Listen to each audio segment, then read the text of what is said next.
ओम नमो भगवते वासुदेवाय।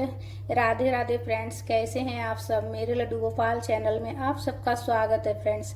आज मैं आप सबको योगिनी एकादशी की व्रत कथा सुनाने वाली हूँ फ्रेंड्स। कथा पढ़ने के लिए हाथ में पुष्प लेकर कथा पढ़ेंगे और 1 लोटा जल रख लेंगे और कथा पढ़ते वक्त जो है ना दीपक प्रज्वलित होना चाहिए। तो फ्रेंड्स कथा पूरा सुनिएगा। आषाढ़ कृष्ण पक्ष की योगिनी एकादशी की कथा इस प्रकार से है फ्रेंड्स।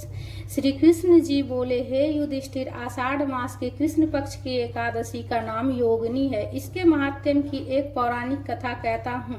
अलकापुरी में शंकर के भक्त कुबेर जी रहते थे। पूजा के लिए हेममाली पुष्प लाया करती थी। उसकी पत्नी अति सुंदर थी।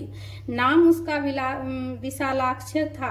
विशालाक्षी था। हेममाली एक दिन मानसरोवर से पुष्प तोड़कर घर आया। पत्नी की छवि देखकर कामातुर हो गया। पूजा के फूल भूल गए। कुबेर भंडारी रास्ता देखते रह गए और माली के घर कोक शास्त्र की क्रियाएं होने लगी। यह पति कुबेर ने गुप्त यक्षों को भेजा। वह उसके कुकर्मों को देख गए और उस महाअंधे ने उनको देख लिया। कुबेर ने माली को बुलाकर कहा, अरे महापापी नीच, तूने ये पूज्यवर जी का तिरस्कार किया। इस कारण श्राप देता हूँ, तू स्त्री के वियोग से दुख भोगेगा, मृत्यु लोक में जाकर कोढ़ी होगा। कुबेर के श्राप से वह माली पृथ्वी पर गिराया गया। स्त्री का वियोग हो गया, कोढ़ी बनकर कष्ट पाने लगा। शरीर से तो दुर्गंध आती थी, परंतु अंततः कारण उसका दर्पण के समान शुद्ध था। शंकर भक्ति के प्रभाव से पिछले जन्म की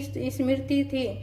प्रायश्चित करने के लिए वह हरिद्वार में आया। गंगा जी का स्नान किया, परंतु मधुमक्खियों ने पीछा ना छोड़ा, भिन्न भिन्न करती ही रही। अंत में पतित पावनी देवभूमि उत्तराखंड को चला। देव प्रयाग होता हुआ जमुनोत्री के तट पर पहुंचा, जहां चीरजीवा महामुनि मार्कंडेय जी का आश्रम था।